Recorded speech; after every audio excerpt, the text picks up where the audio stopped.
Welcome to Study Loop. So in this problem we are given a cyclic process that is being done on an ideal gas, and this process is made of four components, as we can see from the problem given figure. So the first component is going to be from point 1 to point 3. The second process will be from 3 to 2. The third process will be from the point 2 to the point 4, and the fourth process is going to be from the point 4 to point 1. Now, this kind of process, where the thermodynamical system is starting from one position and returning to the same position, to the same state, from the initial to the final state, when these two states are the same, this kind of process is a loop. And here we are asked, is there, and what is the work of this loop if the work is non-zero? So we can start by simply defining the work for the first process. So work for the first process from point 1 to point 3 is going to be, since there is only a change in the volume and no change in pressure, therefore it will be just P1 times V2 minus V1. Now, observe that for the second process, the work will be zero. And that is because from the definition of work, we know that the work is equal to integral from V1 to V2 of the pressure function and the differential of the volume. So when V1 equals V2,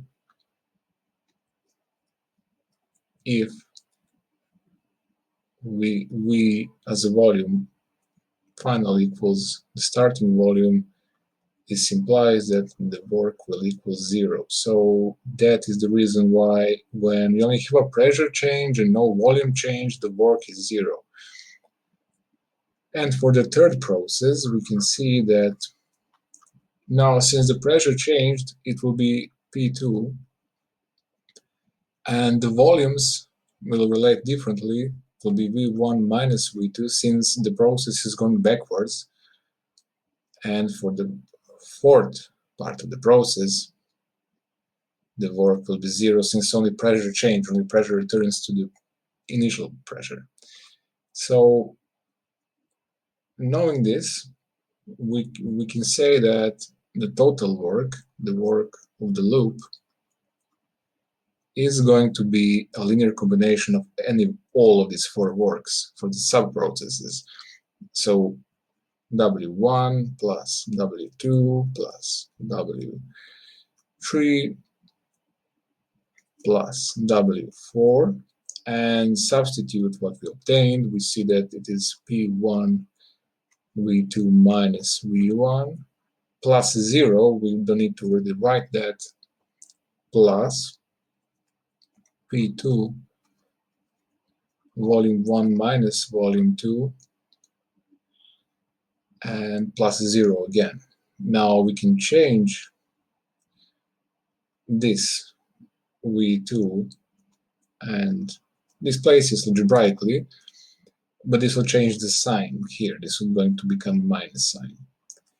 So we can say that P1 minus P2 is going to be multiplied with V2 minus V1.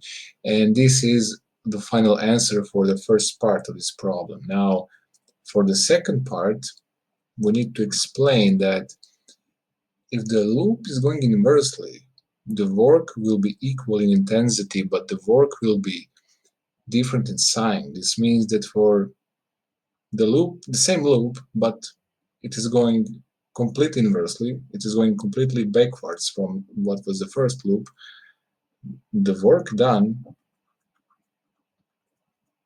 is going to be negative P1 minus V2 times V2 minus V1, which can be changed in different manners. It can be like P2 minus P1 times V2 minus V1.